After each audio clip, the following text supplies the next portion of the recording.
Hello दोस्तों, मैं दिनेश आप सभी का यूट्यूब चैनल जनरल आईक्यू में स्वागत करता हूं। तो दोस्तों, आज मैं आप लोगों के लिए एक नया टॉपिक लेकर आया हूं जिसे हम पॉलीफेज सिस्टम कहते हैं, जिसे हिंदी में बहुकला प्रणाली भी कहते हैं या बहुकलीय प्रणाली भी बोल सकते हो। अब हम देखते हैं ये बहुकला प्रणाली किसे कहते हैं। देखिए, पोली नाम आया है तो आपने पॉलीथीन सुना होगा। वो क्या होता है? एक बहुलक का उदाहरण होता है। तो पोली का मतलब होता है बहुत और फेज होता है कला। तो पॉलीफेज का मतलब हो गया बहुकला, जिसमें दो या दो से अधिक कलाओं की प्रणाली बहुकलीय प्रणाली कहलाती है।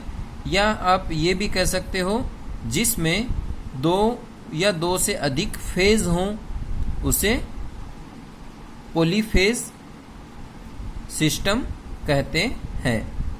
ठीक है।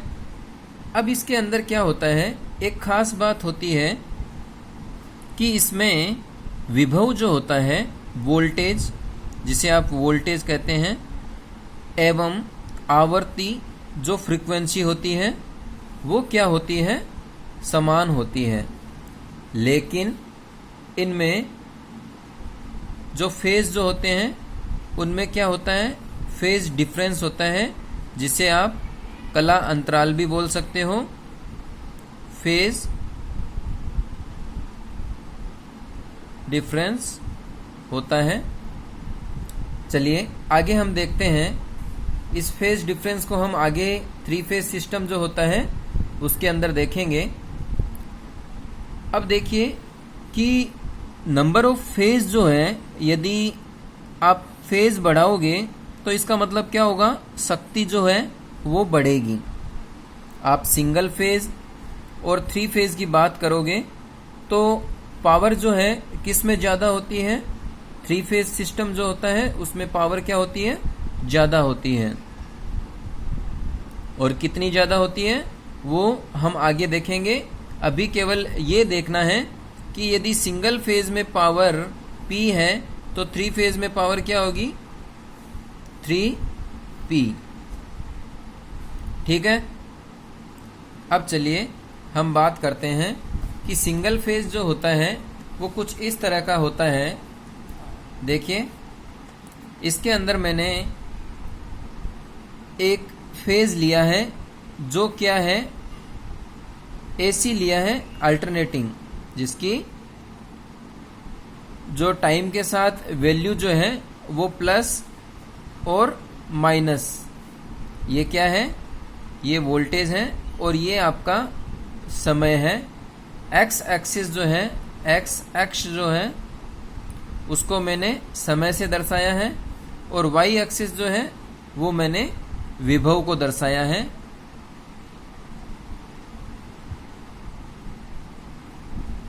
ठीक है। अब क्या है? ये है आपका समय। अब समय की परिभाषा क्या है?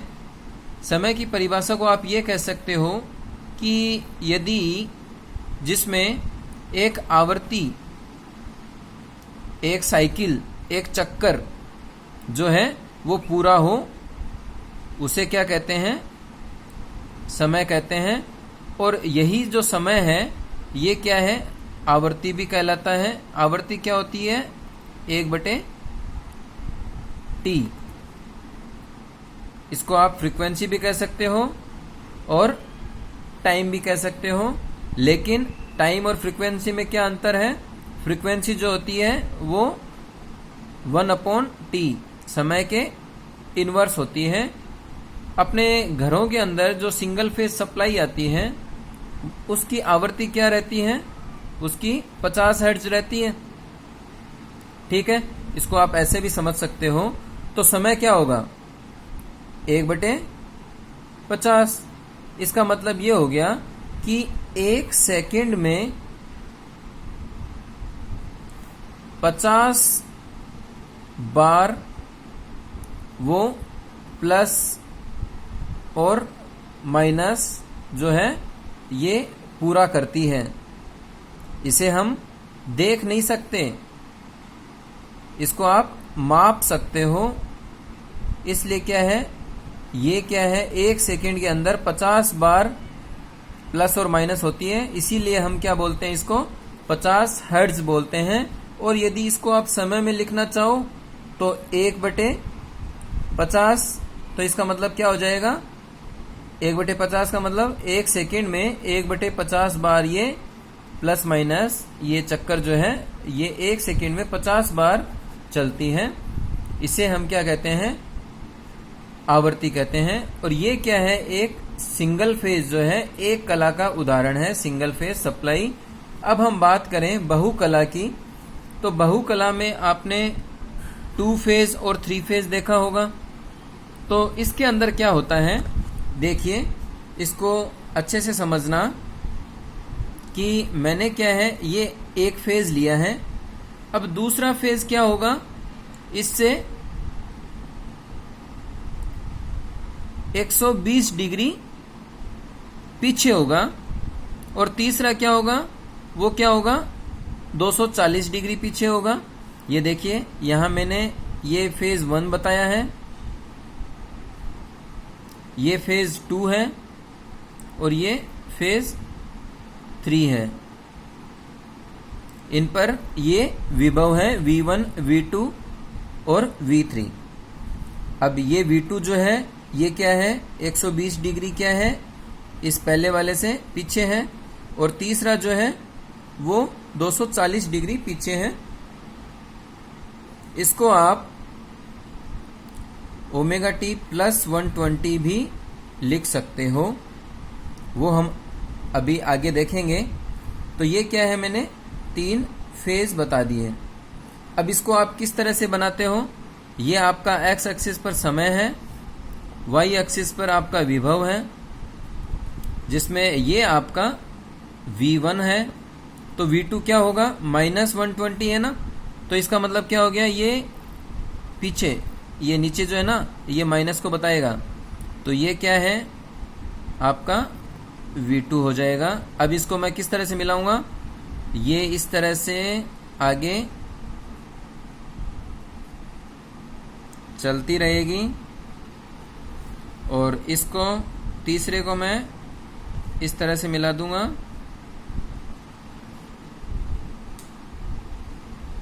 तो ये आगे चलती रहेगी। अब ये क्या है, ये कुछ इस तरह से आपकी पीछे से आएगी।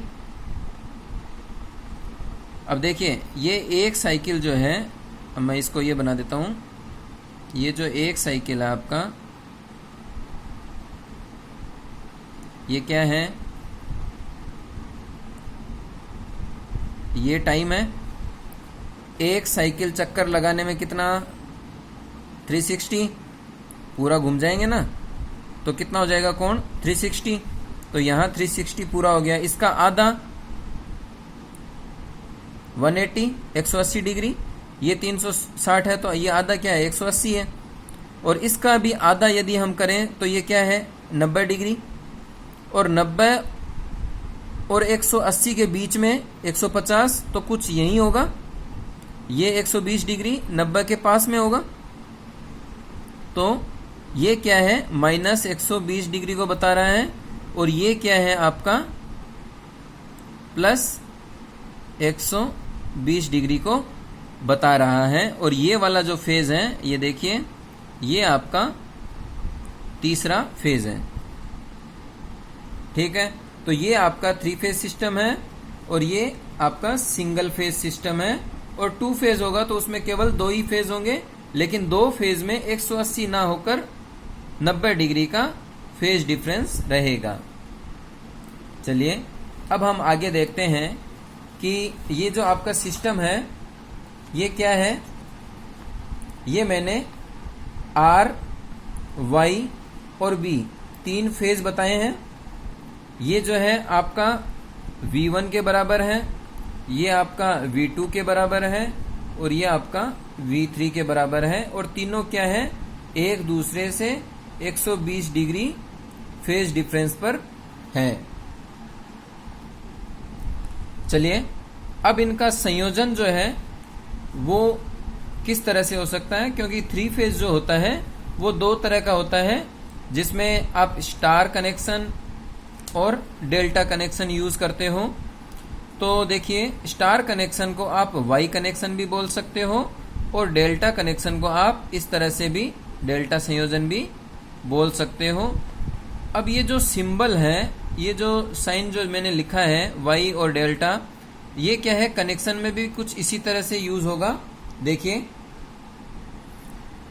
तो देखिए ये जो है एक फेज जो है आपका आर हो गया, ये दूसरा वाई हो गया और ये तीसरा बी हो गया। इसको आप 1, 2 और 3 भी लिख सकते हो, आर वाई बी भी लिख सकते हो। ये आपका क्या है, वाई हो गया एक तरह से। इसको आप ऐसे भी बना सकते हो। तो ये क्या है, वाई की तरह ही है। ये मैंने उल्टा वाई बनाया है, तो ये वाई कनेक्शन हो गया।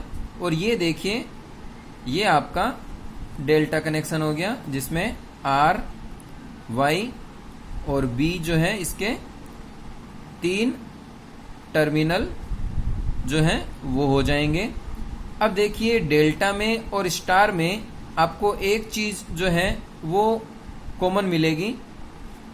इनमें वाइंडिंग 3 है, इसमें भी 3 है। ये 3 फेज का उदाहरण है, ये भी 3 फेज का उदाहरण है।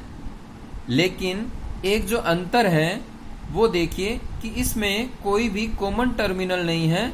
ये देखिए, इन दोनों का संयोजन आर है, इन दोनों का संयोजन वाई है और इनका बी है। लेकिन इसमें आपको जो एक चौथा टर्मिनल होता है, जिसको आप न्यूट्रल बोलते हो, कॉमन टर्मिनल, वो इसमें अनुपस्थित है, मतलब वो इसमें उपस्थित नहीं है। तो इसमें देखिए, ये जो है आपका न्यूट्रल है। स्टार के अंदर क्या फायदा है, स्टार में आप न्यूट्रल ले सकते हो, डेल्टा में न्यूट्रल नहीं ले सकते। कॉमन जो टर्मिनल होता है वो आप नहीं ले सकते। ठीक है। अब देखिए, अपने घरों में जो सप्लाई आती है वो क्या आती है, 230 वोल्ट आती है। लेकिन डेल्टा में यदि होगा तो क्या होगा, यहाँ पर 415 या 400 वोल्ट जो है वो रहता है। इसको हम बोलते हैं लाइन वोल्टेज। और ये जो होता है ये आपका होता है फेज वोल्टेज। तो इनको और ज्यादा हम अध्ययन करेंगे। आज के लिए इतना ही। अगले वीडियो में स्टार और डेल्टा जो है इनको हम और अच्छे से देखेंगे कि ये जो है फेज वोल्टेज है, ये आपका लाइन वोल्टेज है। तो इनमें जो धारा होगी, जो फेज धारा होगी और लाइन धारा होगी, वो कितनी होगी वो हम अगले वीडियो में देखेंगे। आज के लिए इतना ही। वीडियो अच्छा लगा तो दोस्तों लाइक कीजिए,